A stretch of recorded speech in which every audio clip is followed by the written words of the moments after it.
Jail में मुस्कान और साहिल ने जेलर से मांग की है। मुस्कान और साहिल ने साथ साथ रहने की मांग की है। दोनों को जेल के अलग अलग बैरक में रखा गया है, लेकिन जेल प्रशासन ने कहा कि साथ रखना संभव नहीं है। आप देखिए कि कितनी खतरनाक वारदात को अंजाम दिया है इन दोनों ने मिलकर, और उसके बाद अभी भी इनकी बेशर्मी यहाँ पर खत्म नहीं हुई है और जेल के अंदर भी अपनी मांगों को रख रहे हैं। जेल में मुस्कान और साहिल ने जेलर से मांग की है कि दोनों को साथ साथ रखा जाए। जेल प्रशासन ने समझाया कि ये सब संभव नहीं है। देखिए, जिला कारागार मेरठ एक संवेदनशील और पश्चिमी उत्तर प्रदेश की एक महत्वपूर्ण जेल है। किसी बंदी के बारे में व्यक्तिगत जानकारी देना तो उचित नहीं है, लेकिन मैं इतना कहना चाहूंगा कि जैसा कि कहा जा रहा है उनको अलग रखा गया, साथ में रखा गया, तो महिला बैरक जो होती है बिल्कुल अलग होती है और पुरुष बैरक बिल्कुल अलग होती है। तो उनको पूर्ण रूप से अलग रखा जा रहा है, पूरी सुरक्षा में रखा जा रहा है। किसी भी प्रकार की कोताही सुरक्षा में नहीं की जा रही है। जब वो पहले दिन आए थे परसों, तो खाना खाने से मना किया था, लेकिन बाद में समझाने के बाद खाना खा लिया था। अब उनकी दिनचर्या जो आम बंदियों की दिनचर्या है उसके अनुसार चल रही है। अच्छा, वो जो कहा उन्होंने साथ रहने के लिए, शुरुआत में जब आए थे तो उन्होंने कहा था कि हमको जो है साथ में या पास पास रख दिया जाए, तो समझा दिया गया था कि महिला बैरक का सामान्य बैरकों से कोई संबंध नहीं है। पुरुष बैरकें और महिला बैरक बिल्कुल अलग हैं, ये संभव नहीं है।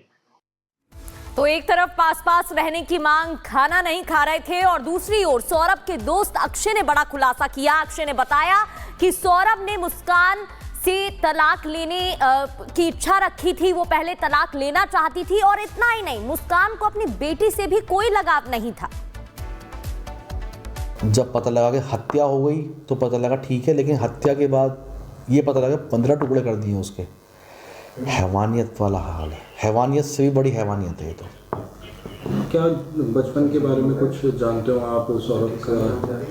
मुस्कान के बारे में कुछ कहना चाहिए? नहीं, मुस्कान से उसकी मुलाकात बहुत पुरानी नहीं थी। मुस्कान से उसकी मुलाकात जो है, जिस वक्त उसकी शादी हुई है 2016 में, 1 साल पहले ही मुलाकात हुई थी। तो 1 साल ही उनका अफेयर चला। सौरभ ने फिर शादी कर ली। मुस्कान चूँकि बहुत सुंदर थी तो सौरभ उसको बहुत पसंद करता था, उसको बहुत प्यार करता था। मुस्कान सौरभ के पैसे के पीछे थी डे वन से ही, क्योंकि सौरभ अपने घर से फाइनेंशियली बहुत अच्छा था। शुरू से हम देखते थे बढ़िया बाइक, बढ़िया पैसा खर्च करना, पार्टी जोन वाला बंदा था, मौज मस्ती, ये सब था सौरभ का।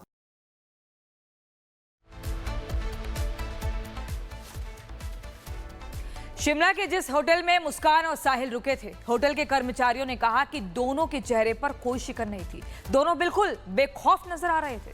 देखिए, मुस्कान रस्तोगी और साहिल शुक्ला सौरभ की हत्या के बाद सीधे राजधानी शिमला पहुंचते हैं। इस वक्त रिपब्लिक भारत की जो टीम है वो राजधानी शिमला के उसी निजी होटल में मौजूद है, और आपको दिखाते हैं कि वो 5 तारीख को सुबह 8:33 पर इसी होटल में पहुंचते हैं और कमरा नंबर 407 में रुकते हैं।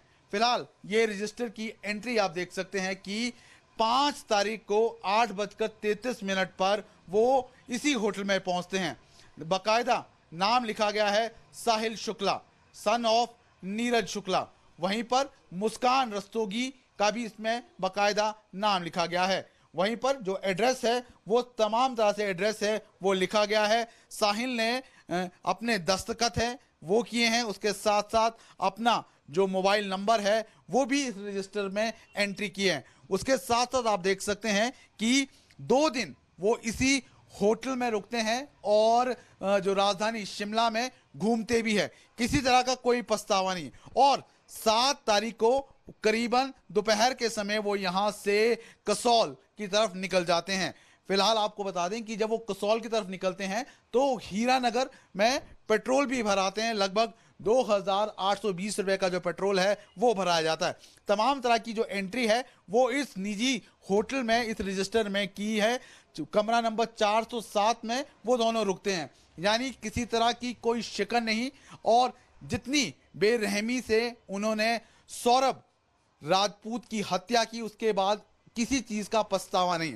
फिलहाल जो जांच का दायरा है वो अब मेरठ से होकर राजधानी शिमला और कसौल तक पहुंच गया है। पुलिस लगातार इस पूरे घटना की, इस पूरी हत्या की जांच कर रही है, साक्ष्यों को जुटाया जा रहा है। लेकिन रिपब्लिक भारत की जो टीम है इस वक्त उसी होटल के अंदर मौजूद है जहां पर 5 तारीख को 8:33 पर वो दोनों पहुंचते हैं।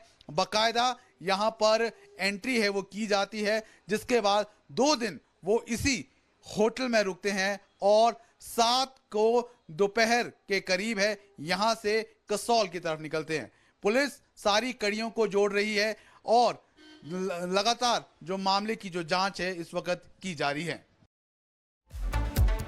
वहीं मेरठ हत्याकांड में पीड़ित सौरभ की मां ने बयान दिया है। मुस्कान सौरभ को पसंद नहीं करती थी। सौरभ की मां ने कहा सौरभ से झगड़ा आए दिन किया करती थी। इतना ही नहीं, मर्डर के बाद भी मुस्कान ने कुछ भी नहीं बताया था। भैया वो तो जब से घर में आई थी, जब से हमारे तो सभी परेशान थे उससे, तो सभी परेशान थे उससे।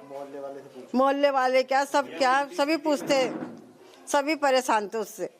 हमारा क्या, हम तो थे अंदर, वो तो गली मोहल्ले में भी खड़ी हो के इतनी गंदी गंदी गाली देती थी कि पूछो मत। तो हम क्या करते क्या नहीं करते, हमने कहा जरा शांति रहे, घर में बनी रहे। हमने ऊपर कमरा भी दे दिया रहने के लिए, सब कुछ कर दिया, और क्या करते उसके साथ। खाना हम बनाते, कपड़े हम धोते, सब काम हम करते उसका। जब भी उसको रहना नहीं आ रहा था, लड़ के मैं तो अलग रहूंगी। मैंने कहा भैया तू भी जा, इसे भी ले जा। क्या करते इस चीज को, हमने कहा भैया तू भी जाके शांति से रह, हम भी शांति से रहे। साहिल उसकी जिंदगी में आ चुका था जब वो अलग रहने की बात कर रहे थे? नहीं, हमारे से कोई वास्ता नहीं था। साहिल आ रहा कि कितने साहिल आ रहे हैं और कितने जा रहे हैं हमें कुछ पता नहीं। तो साहिल ने उसका खाली हमारा लड़का घर पे आता था जाता था, बस हमें इतना पता। बस साहिल ने किस तरीके से उसका दिमाग जो है बदला, हमें इस विषय में पता ही नहीं है। किसी ने कोई किसी का दिमाग बदलता नहीं आजकल के टाइम में। तो इस खबर पर हमारे सहयोगी साहिल और ऋतु हमारे साथ जुड़ गए हैं। ऋतु, आज आपने पुलिस अधिकारी से भी बातचीत की थी और उनका कहना था कि अब जो टीम है पुलिस की वो सिर्फ मेरठ ही नहीं बल्कि शिमला भी जाकर जांच पड़ताल में जुटेगी। इसके अलावा कसौल भी जाएगी, मनाली भी जाएगी।